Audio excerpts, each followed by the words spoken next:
Yo, what's going on everybody? So Boruto episode 124 is done in the books. The episode title is Decision Time, and I gotta say, I totally get what the writers are going for in this episode, but if I'm being 120% honest with you, I felt like there were a few times in this episode where things kind of dragged on a little bit, but I thought that there were a few positives that I definitely walked away from the episode glad that they incorporated a few of the things that they did. So this is one of those episodes where the writers decided more so to continue to focus on showing the differences between Boruto and Shinki and just dropping in more of the Easter eggs from the Kakashi Gaiden portion of the Naruto manga. So that part of the story where Kakashi was with Team Minato and it was Kakashi's first mission as being a Jonin, and how everything kind of unraveled and how Kakashi and Obito had their little spat in difference of ideology. And so you're seeing it continue with Boruto and Shinki. And the one thing I would say is that a lot of this would pay off a lot better if Boruto and Shinki didn't have such a huge quarrel early on in this arc. Like, if this would have been something that would have been gradually built up to, I think that this moment here could have been a lot better. It could have been a lot better. If you're going to do it as frequently as you did, then it's something you should have sprinkled in, and it should have been something that maybe would have climaxed in this arc, and now you see the change that's happening in Shinki. So I mean, this is something that I felt like was mishandled, but I think that there are more better positives. So one thing I did enjoy how early on in the episode, right? Like, first of all, for the very brief moment where you did have a fight with Urashiki versus Boruto versus Shinki, I did like that. I did like that a lot. But when it comes to actual fight itself, I like that the anime highlighted something that I've been hammering home going way back to when I first started doing Boruto related content on my original channel, Kryptonian Saiyan, which is, yes, this new generation, they're very talented. They know a bunch of jutsu. They're very skilled. But what good is knowing 1,000 different ways to smack you in the face when if you still smack me in the face, you can't do any damage to me? This generation is very skilled, but they don't have any power to back it up. And I really like that you see this on full display. And a great example of this is how when Boruto's fighting against Urashiki, he's using all these different diversions. Eventually, Urashiki gets tired of playing around with Boruto and he snatches him right out the air. And it ends up being a shadow clone, but he snatches him out the air. It looks like he falls to Boruto's diversion. And then you find out, okay, like Shinki is using Puppet Master Jutsu and he's using high level ceiling jutsu, and then later on in the episode it gets revealed this dude can barely walk because he's exhausted so much chakra. Now don't get me wrong, do not get me wrong, they do a good job of explaining that these jutsu take up a lot of chakra. They do a good job explaining that, like Gaara's third eye that Shinki uses, the Puppet Master Jutsu, and the ceiling jutsu that Gaara taught him. So all three of those require a lot of chakra to use. But at the same time, I think that what you're seeing with this new generation is something that Sasuke was pointing out to Boruto when they were training. If you look at how the previous generation was trained, the previous generation was trained in the basics. The previous generation was trained to build up their chakra gradually over time. Even when they were using some of the higher level stuff, they're only able to do it in spurts. When you look at it from this perspective, this is the same thing Sasuke told Boruto. Like, that's cool, you can use these different lightning releases and you're very proficient in it, but you really need to learn the basics of lightning release before you could ever hope to start using some of the higher level jutsu. And so it's the same thing that you see with Shinki and Boruto, where they can use some pretty amazing jutsu, but because they haven't built up their chakra levels the way that they need to, because they don't have a firm grasp on just the bare basics, because they're so advanced, because they understand the concepts, and because they need to be challenged, they're showed more challenging things, and yet they've glossed over some of the smaller stuff. So I do like that was highlighted. I do like that was highlighted. And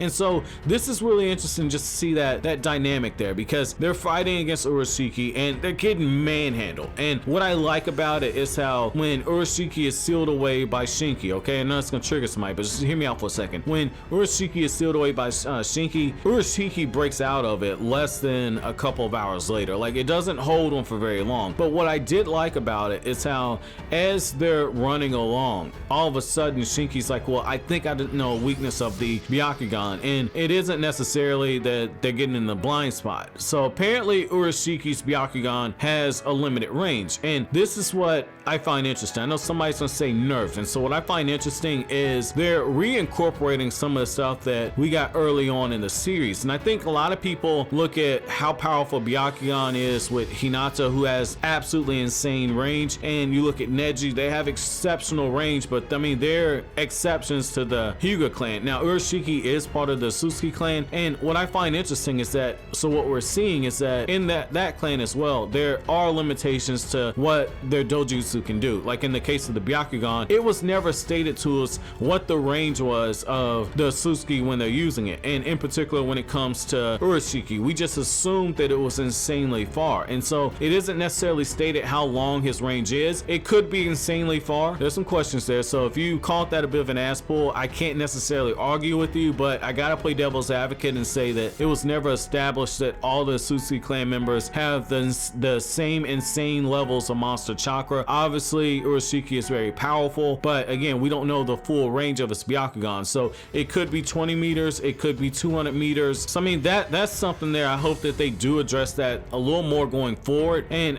I think that this would explain part of why he's going through collecting chakra, because again, I've always said I felt like he's a scout. I don't feel like he's just necessarily one of the upper tiers in the Souichi clan, so it would make sense if his Byakugan is inferior to Momoshiki. So moving on a little further, so I did like that moment when Ichigo was struggling to lift the debris off of her father, and Boruto is just running it straight through Shinki, telling him like, look man, like I thought that you weren't a machine. I thought you actually had a heart. You know, you can just take yourself on somewhere. We can't let this girl's father die right in front of her, not when we have an opportunity. And you can tell what really touches Shinki is that moment when Boruto says that that's her father, that's all that she has, and Shinki can relate to that because of his relationship with Gar. And so I did like that moment, and I did like the earlier prediction I had when I first started doing the Boruto reviews, and I said like, hey, I think Ichigo and her father could necessarily show back up later on in the series. The whole reason why they go to